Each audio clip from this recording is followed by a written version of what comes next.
Hello and welcome back to Dronacharya IS YouTube channel. You're watching Daily Current Analysis covering 24th May 2022. Well, इस video lecture में हम आज के important current affairs discuss करेंगे. We're going to talk about the Indo-Pacific Economic Framework for Prosperity as India has joined this framework. We'll learn about it. What is this Indo-Pacific Economic Framework for Prosperity? Then we'll talk about India as a leader of green hydrogen. What is green hydrogen? Why and how we are saying that India is the leader of green hydrogen. We'll talk about this as well. Then we will also discuss Interstate Council and then WHO's DG's Global Health Leaders Award. So these are some of the important topics that we are going to cover in our today's current analysis video. So let's begin with it. तो शुरुआत करते हैं Indo Pacific economic framework for prosperity से.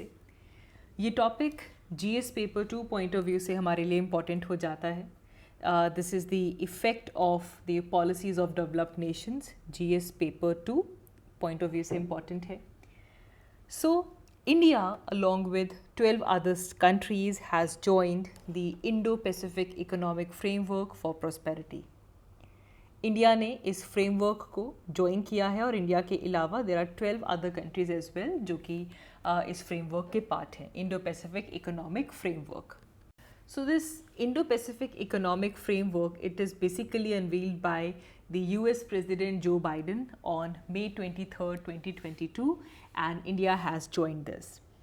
तो यहाँ से सबसे पहले समझते हैं that what is this Indo Pacific economic framework.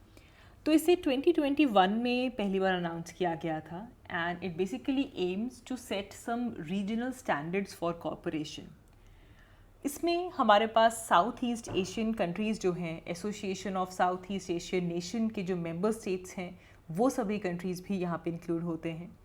There are 10 countries which are part of the ASEAN South East Asian countries and they are Myanmar, Thailand, Laos, Cambodia, Vietnam, Malaysia, Singapore, Indonesia, Brunei and Philippines. So they are 10 member countries of ASEAN.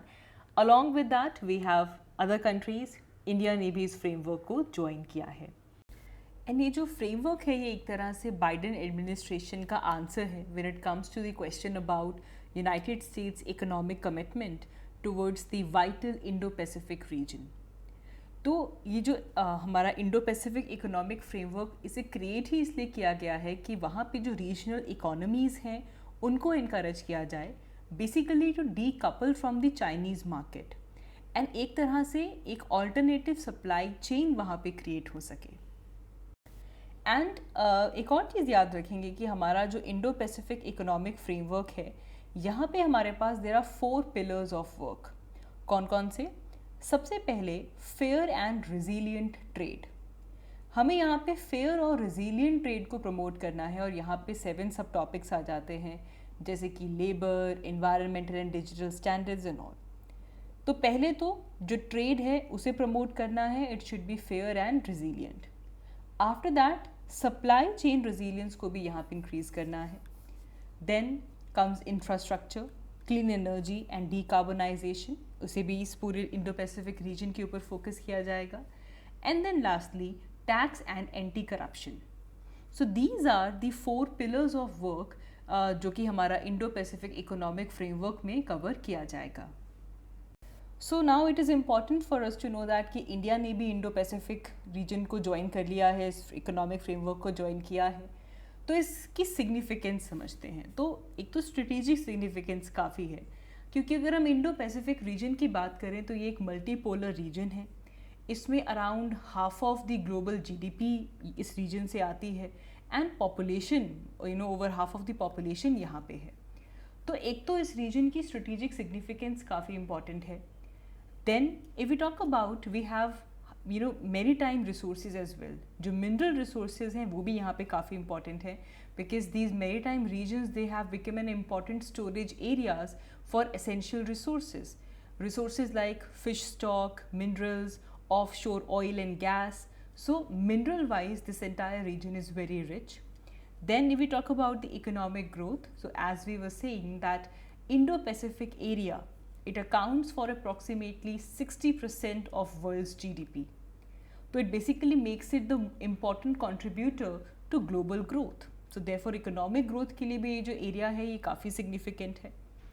Lastly, if we talk about the commerce, so many of the world's most important choke points, in terms of global trade, they are located in this region. यहाँ पे straight of Malacca भी आ जाता है which is very crucial for global economic growth. तो काफ़ी important choke points भी global trade को लेकर यहाँ पे प्रेजेंट हैं. ये रीजन काफ़ी इंपॉर्टेंट है.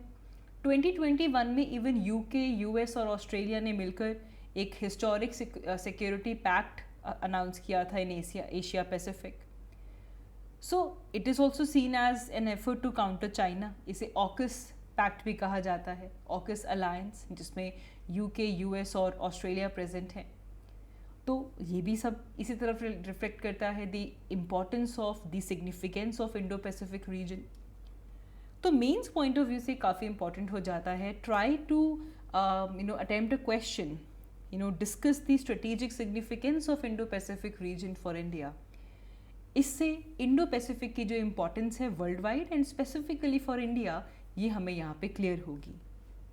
Moving ahead, our next article is related to green hydrogen. So minister of petroleum and natural gas has made a remarks while attending the World Economic Forum meeting at Davos, Switzerland.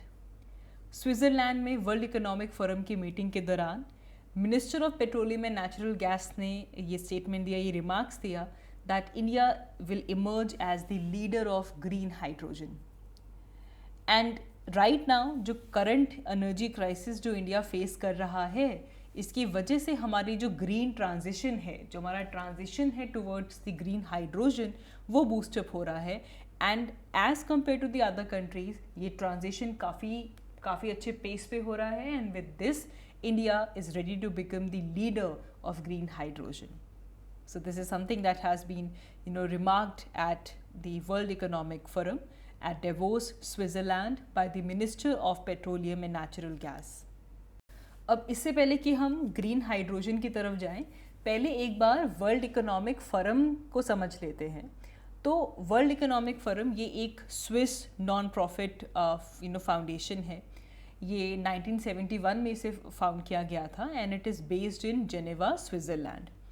It is an international institute for public and private cooperation. काफ़ी important reports world Economic forum से आती हैं. Energy transition index very important, global competitiveness report very important again, global IT report, global gender gap report, global risk report, ऐसी सभी reports world Economic forum हमारे पास publish करता है. These are very very very important. Prelims में direct question आ जाता है यहाँ से. तो एक तो जैसे जैसे रिपोर्ट्स आती जाएंगी आप वैसे वैसे याद करो कि कौन सी ऑर्गेनाइजेशन ने, कौन सी बॉडी ने रिलीज़ किया है. उसके अलावा ये जो प्रोमिनेंट हैं जैसे कि world Economic forum, world bank, IMF, इन सब की जो इम्पॉर्टेंट मेजर रिपोर्ट्स जो हमेशा ये रिलीज़ करते हैं, चाहे एनुअली करें चाहे बाय एनुअली करें, ये भी हमें पता होना चाहिए. वर्ल्ड इकोनॉमिक फोरम का जो मिशन है that is to improve the state of world by engaging business, political, academic and other leaders of society to shape the global and regional industry agendas. So that is the aim. As the name suggests, the name is World Economic Forum. That is more focused on the economic perspective by engaging the businesses and industrial agendas. Davos Switzerland में इसकी annual meeting हुई है. ये आपको पता होना चाहिए, it is in Switzerland and यहाँ पे स्विट्ज़रलैंड बेस्ड ही वर्ल्ड इकोनॉमिक फोरम है. अच्छा जी, इसके बाद जो एक इम्पॉर्टेंट पर्सपेक्टिव जो हम यहाँ से अनफोल्ड करेंगे, that is about the potential of India in terms of green hydrogen. अब जब इतनी बड़ी स्टेटमेंट आई है that India will be leader of green hydrogen, तो हमें इंडिया का जो पोटेंशियल है वो भी पता होना चाहिए. तो सबसे पहले इंडिया ट्रॉपिकल कंट्री है एंड ट्रॉपिकल कंट्री होते हुए it has a significant edge in green hydrogen production. क्यों? क्योंकि हमारे पास geographically India being a tropical country, तो हमारे पास ऐसी फेवरेबल जोग्राफिक कंडीशंस हैं जिसकी वजह से हमारे पास जो नेचुरल रिसोर्सेज हैं वो अबंडेंट हैं. To produce hydrogen from renewables in India, it is likely to be more cheaper than producing it from natural gas. तो इंडिया का तो एक उसकी जियोग्राफिकल लोकेशन की वजह से being a tropical country having those favourable conditions plus the abundant natural resources, ये all over India को एक अपर हैंड देता है. एंड इंडिया में हाइड्रोजन की प्रोडक्शन चीपर है as compare to producing it from the other natural gas. Potential अच्छा है, significant edge है इंडिया का. Now what is the need? See, the vast majority of industrial hydrogen, around 70 metric ton, it is currently produced from natural gas. Mainly जो industrial hydrogen use होती है ये natural gas से produce की जाती है through a conventional process जिसे हम कहते हैं steam methane reforming. Very important. Steam methane reforming. इसके थ्रू हमारे पास नेचुरल गैस से जो हाइड्रोजन है उसे प्रोड्यूस किया जाता है. लेकिन इसका एक ड्रॉबैक ये है कि एक तो ये कॉस्टलियर है, दूसरा लार्ज अमाउंट में carbon dioxide as a by product यहाँ पे रिलीज होता है. तो again will be dependent upon natural gas and coal. तो इसका मतलब ये है कि अगर हम एक तो नेचुरल गैस और कोल पे डिपेंडेंट हो गए किसकी फॉर्मेशन के लिए, हाइड्रोजन के लिए, जो कि इन टर्न काफ़ी सिग्निफिकेंट CO2 एमिट कर रहा है. So therefore this approach is kind of costly in both economic as well as environmental point of view. India का जो पोटेंशियल है वो ग्रीन हाइड्रोजन में ऊपर है ना. इंडिया ही क्यों, अगर हम वर्ल्ड की बात करें, so we are at the age where we are pacing towards the transformation in energy sector, and right now the entire world is seeking to accelerate this pace. Now India अगर right policy support के साथ चले, so we have a unique position not only to become self-sufficient in green hydrogen but also to produce green hydrogen for export market. This is important. तभी हम कह रहे हैं कि India can become the leader in terms of green hydrogen because we have that potential कि एक तो हम self sufficient हो सकते हैं green hydrogen के साथ और साथ ही में हम इसे export भी कर सकते हैं. So now अगर हम focus करें तो this focus of producing clean energy through green hydrogen, it is in line with government's goal of producing 450 gigawatts of renewable energy by 2030. तो ये एक प्रोसेस है.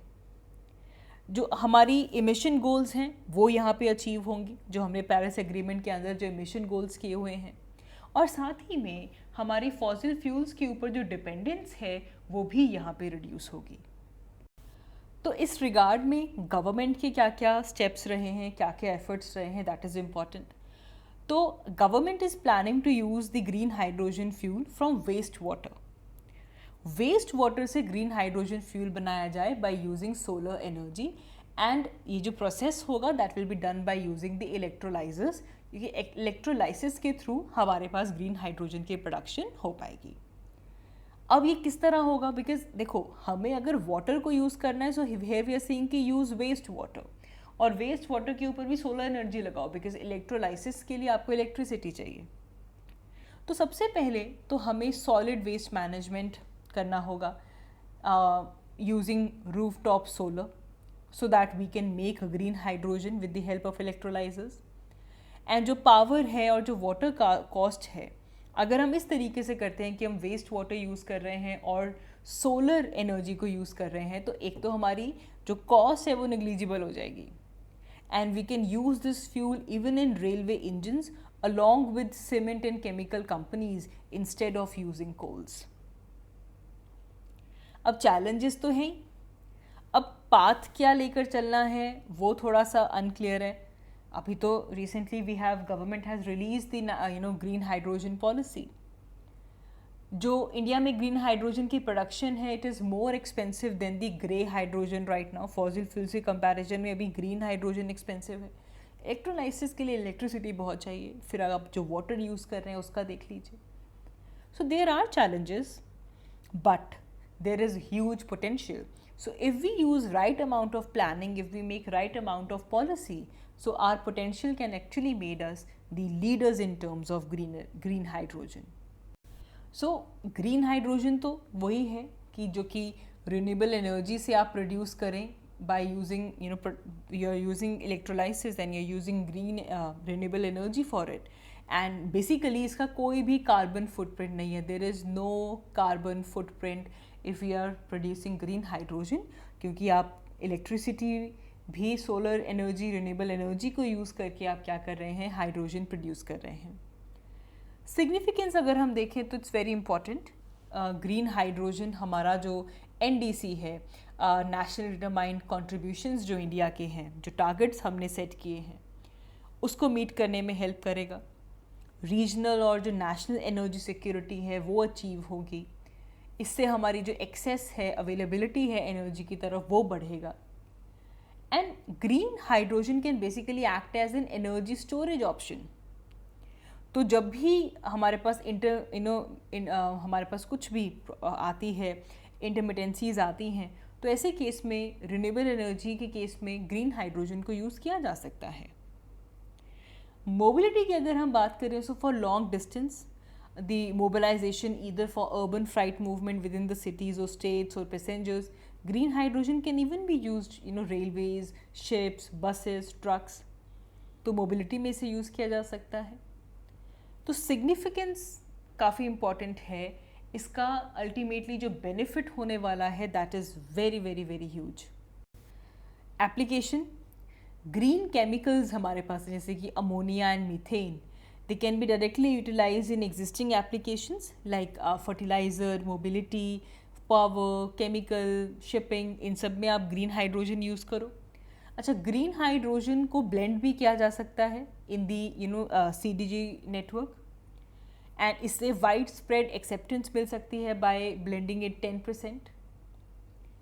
क्योंकि बेनिफिट्स अगर हम देखें, एक तो क्या है कि क्लीन बर्निंग मॉलिक्यूल है, तो इससे आपका जो सेक्टर्स हैं वो पूरे के पूरे डीकार्बोनाइज हो सकते हैं, including iron, steel, chemical and transportation.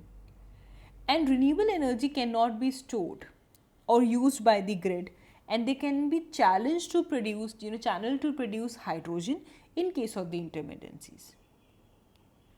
So that was something that you should know about green hydrogen potential of India. Very very very important topic. आगे बढ़ते हैं. Next we have a report which is released by International Labour Organization ILO.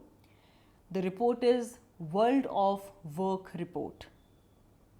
इसमें world wide जो work है, जो employment है, उसके scenarios को देखा जाता है. तो इस रिपोर्ट में ये कहा गया कि अगर हम 2021 देखें एंड 2021 का भी लास्ट क्वार्टर देखें, so after significant gains during the last quarter of 2021, 2022 आते ही हमारा जो फर्स्ट क्वार्टर है उसमें number of working hours globally drop हुए हैं. 2021 के लास्ट क्वार्टर में इंक्रीज़ हो रहे थे, लेकिन अब 2022 का जो फर्स्ट क्वार्टर है इसमें number of hours which was worked globally, this has dropped and drop to 3.8% below the employment. And this situation was before pandemic. So about 11.2 crore jobs might have been lost because between this period according to this report. तो पहली चीज़ जो यहाँ से take away लेंगे कि जो number of hours worked हैं through out the world, ये ड्रॉप हुए हैं in the first quarter of 2022. India की अगर हम एम्प्लॉयमेंट सिनेरियो की बात करें तो यहाँ पे जेंडर गैप टर्म काफ़ी हाईलाइट होता है. हमारा जो 2020 का सेकेंड क्वार्टर था, इसके दौरान जो जेंडर गैप इंडिया एक्सपीरियंस करता है in terms of employment scenario, ये डिटीरिएट होता है. एंड इनिशियल लेवल्स जो वुमेन ने इंडिया में वर्क किया है that has been very low, and reduction in the hours worked by women in India has only weak influence on the aggregate for lower middle income country. पहले ही women का जो working hour है, total number of hours worked by the women India, वो पहले ही कम है. तो उसमें अगर और कम हो जाए तो उससे उतना एग्रीगेटिव चेंज नहीं आ रहा, काफ़ी वीक इन्फ्लुएंस है. लेकिन अगर हम यहाँ पे इसे मेन के कॉन्ट्रास्ट में देखें, so the reduction in numbers of hours worked by men, this had a large impact on the aggregates. अब डाटा ये कहता है that for every 100 women at work prior to pandemic, अगर 100 women वर्क कर रही हैं, so 12.3 women have lost their job as an average. और यही अगर हम मेन की बात करें तो 7.5 men out of 100 they have lost their job because of pandemic. तो डेफिनेटली पेंडेमिक ने ये जो substantial gender imbalance in terms of employment participation जो इंडिया में था उसे काफ़ी एग्जबरेट किया है. ग्लोबली और भी बड़े चैलेंजेस हैं. चाइना में फ्रेश लॉकडाउन लगना, Russia Ukraine conflict, globally food fuel के प्राइसेस इंक्रीज होना, these are the some of the major issues जिनकी वजह से number of hours first quarter में डिक्रीज हुए हैं.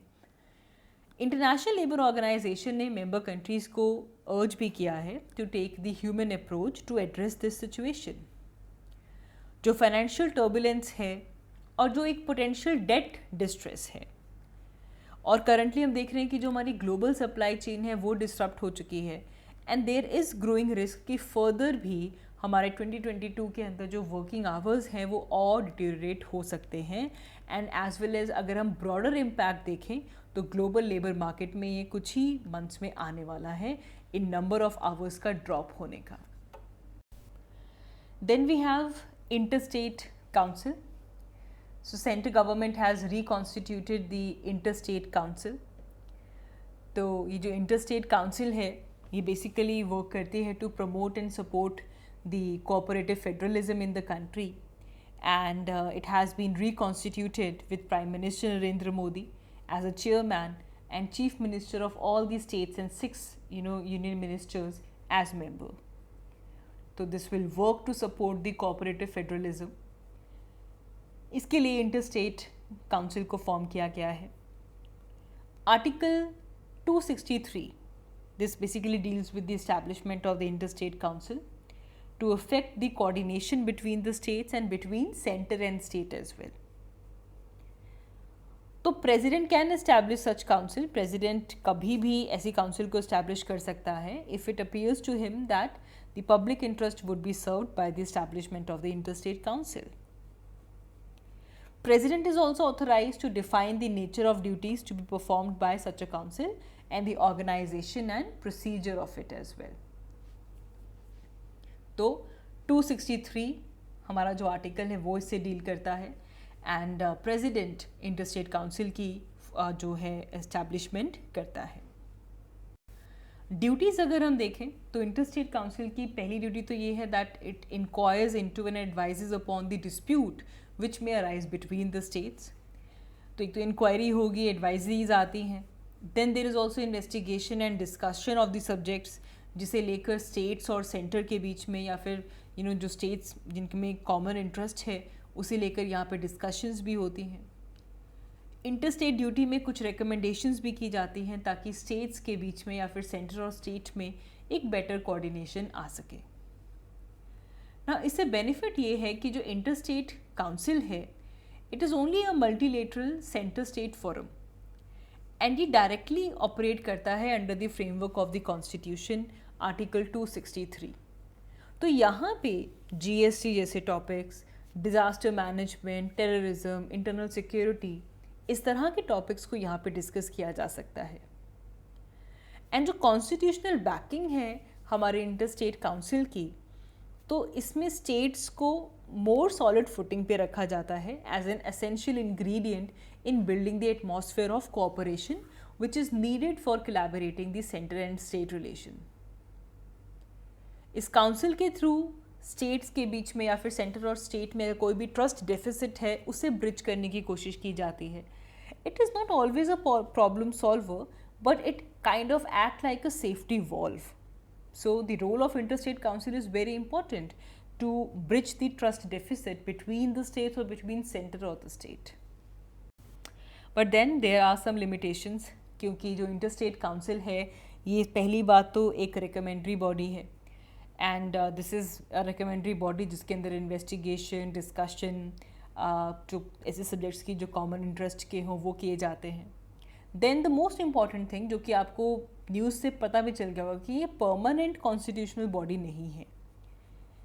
Although this body works for the coordination between the states and central government, लेकिन permanent नहीं है बेशक, लेकिन प्रेसिडेंट कभी भी इंटरस्टेट काउंसिल की इस्टेब्लिशमेंट कर सकता है जब भी उनको लगे कि this is in the interest of public and this will would be served by the establishment of such a council.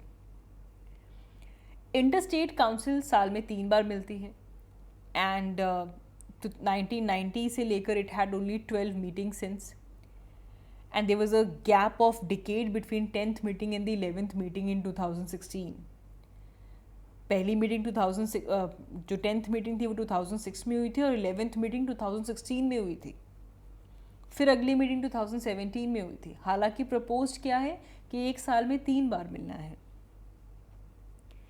Interstate council की एक परमानेंट सेक्रेटरीट होता है एंड जहाँ पे पीरियोडिक मीटिंग्स हो ये इंश्योर किया जाता है एंड फ्रूटफुल डिस्कशंस वहाँ से हों.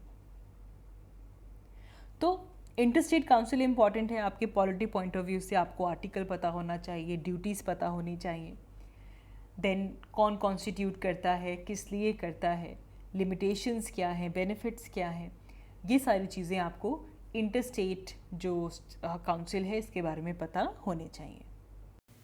आगे बढ़ते हैं.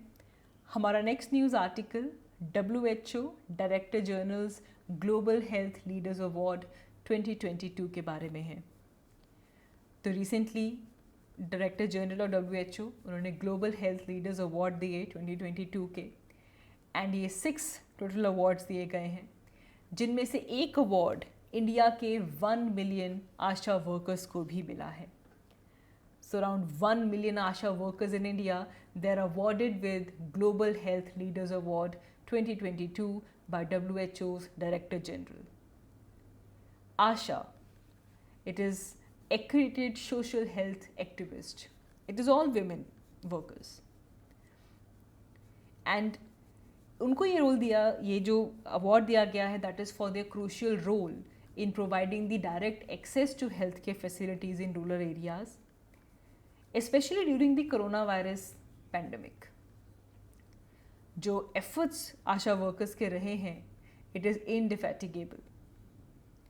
And इसे WHO ने recognize किया है by giving the 1 million Asha workers of India Global Health Leaders Award 2022. तो WHO के डायरेक्टर जनरल की अगर हम बात करें, DG की बात करें, so it is Dr. Tedros Ghebreyesus. He announced the 6 awardees, जिसके अंदर ऐसे अवार्ड जिन्होंने आउटस्टैंडिंग कॉन्ट्रीब्यूशंस किए हैं टूवर्ड्स अचीविंग ग्लोबल हेल्थ, या फिर किसी ने लीडरशिप शो किया है, कमिटमेंट शो किया है towards the regional health issues. तो बाकी और 5 अवार्डीज़ भी हैं, जैसे कि polio workers in Afghanistan. There is Yohei Sasakawa, he is a WHO goodwill as well in terms of leprosy elimination. So there are 5 other names जो कि हमारे लिए इम्पॉर्टेंट नहीं हैं, जिनको ये अवार्ड दिया गया है. देन आशा की अगर हम बात करें तो it means hope in Hindi. And ASHA worker Indian government का ये affiliated health care worker system है, who was first point of contact in rural India.